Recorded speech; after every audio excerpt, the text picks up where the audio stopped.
The Christmas Truce of 1914 by Jake Yates, Adam Klumpp, and William Weed.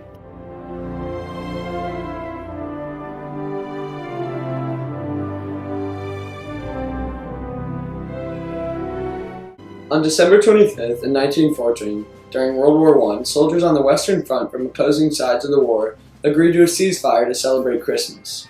The one-day truce, which led to a week, in some parts of the Western Front, drew global attention and showed a glimpse of humanity in times of glee in one of the bloodiest wars in history.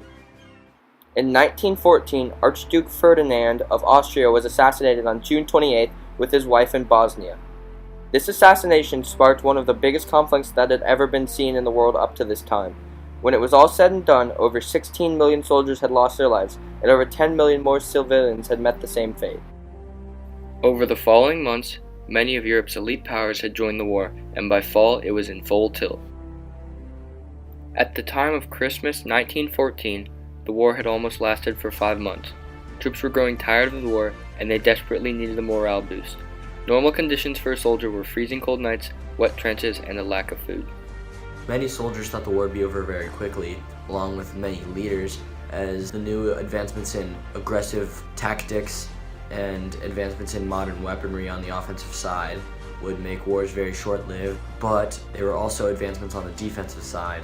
With the modern machine gun, it caused entire regiments of charging infantry or cavalry to be able to be mowed down by a defending force very quickly, thus creating a stalemate in this war and making it last much longer than expected and wanted.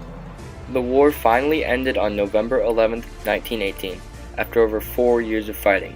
Due to economic collapse, Germany was forced to admit defeat towards the end of the war. On December 25th, in 1914, during World War I, soldiers on the Western Front from both sides of the war agreed to a ceasefire to celebrate Christmas. The one-day truce, which led to a week of ceasefire due to both sides' desire to not fire the first shot, as well as have a break from the grueling war, drew global attention and showed a glimpse of humanity and times of glee in one of the bloodiest wars in history.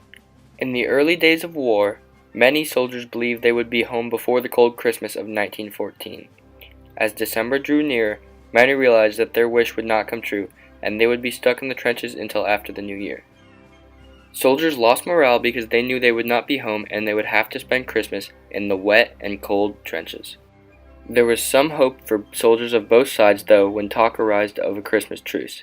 I think the Pope's recommendation, which occurred on December 7th, so it was well before the truce, certainly could have had an impact, but most British soldiers weren't Catholic.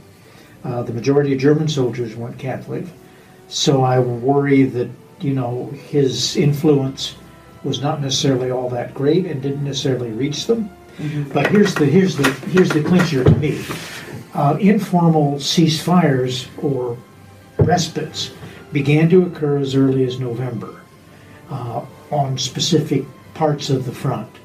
Soldiers on both sides would interrupt hostilities to allow food to be delivered at the end of the day, or to allow dead and wounded to be exchanged. So this wasn't totally unprecedented. It had been building up on a casual, spontaneous basis over almost 2 months. So I think this was holiday season, spirit of the moment, building on a sense that this degree of hostility was becoming ridiculous. Pope Benedict XV proposed an armistice for Christmas Day. Leaders from different countries were skeptical of the truce, but they saw certain tactical advantages in it. Allied leaders believed the truce would be a chance for them to move troops along the Western Front, and they did just that. Also, leaders from both sides thought it would act as a morale boost. Leaders never agreed to it, but it happened anyways. It was never an official truce, but on Christmas Day, over 100,000 troops from both sides congregated with soldiers from the opposing side and ceased fire. It was ultimately ended because soldiers were afraid they would get in trouble if they did not fight, and they received pressure from officers to begin fighting again. As you know, the relevant officials in the military and political sectors tried to discourage this sort of thing going forward, so it was a bit of a one-off, and the war got increasingly bitter, increasingly brutal, which suggests that the Christmas truce really didn't have much long-term impact. Certain opposition of the truce came from influential people like Andrew Carnegie. Carnegie thought it was disrespectful to God to only have a truce on Christmas Day, even though Pope Benedict thought it was just fine. I mean, there was a specific effort by the officers involved to prevent this happening even the following Christmas. So they knew this was a danger. The leadership was worried that the soldiers could prove unreliable. They got increasingly bent on total victory. You know, there were other efforts later in the war to come up with a solution short of unconditional surrender, but the leaders were so invested in this that they just couldn't compromise. And that was an indication that the war was becoming more bitter. The people in charge were taking control more fully. And that obviously in the long run is the most significant and unfortunate aspect of the whole episode. I believe that it was not right for the leaders to oppose the truce, but also not wrong. I say this because it is very understandable that the military leaders were against it, as it would nullify the propaganda that they were using to show how inhumane or horrible their enemies were. Also, it would cause their own soldiers to possibly sympathize with the enemy, thus weakening their forces, causing soldiers to not want to fight anymore, and decreasing their chances to win the war, which was just not what they wanted.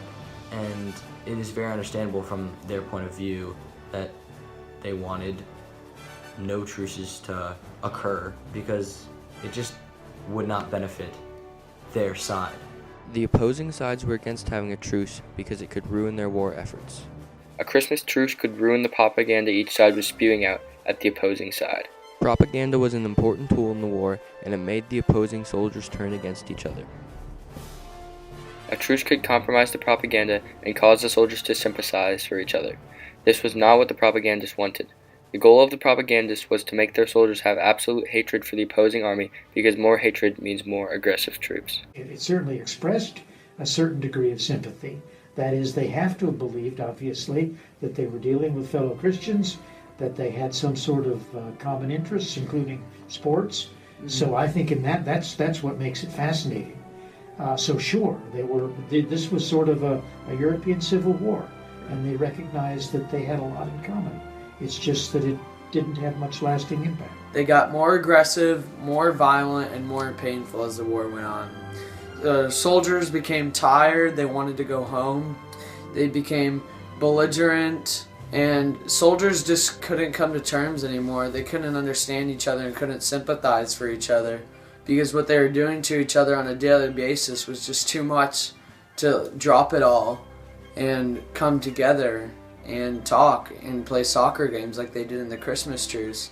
I do think that the Christmas truce caused opposing sides to sympathize for each other, but only for a short period of time, as once ceasefires were lifted and fighting was back in full swing, the soldiers realized that the enemy had no sympathy for them, so they had no sympathy for the enemy anymore, and humility was lost.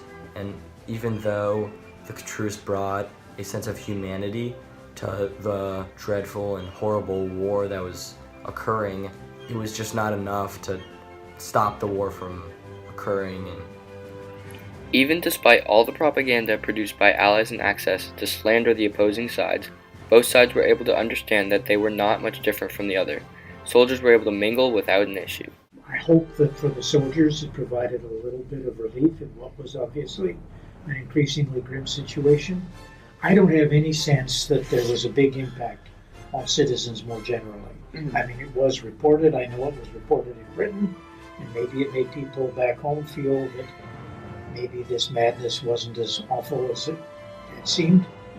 But I think that effect was limited and probably short-lived.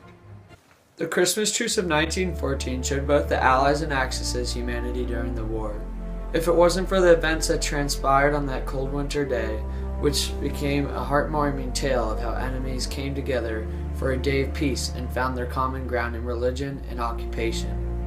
The soldiers took a big risk to come together on that night, and now their courage and desire to come together will be a story told for ages.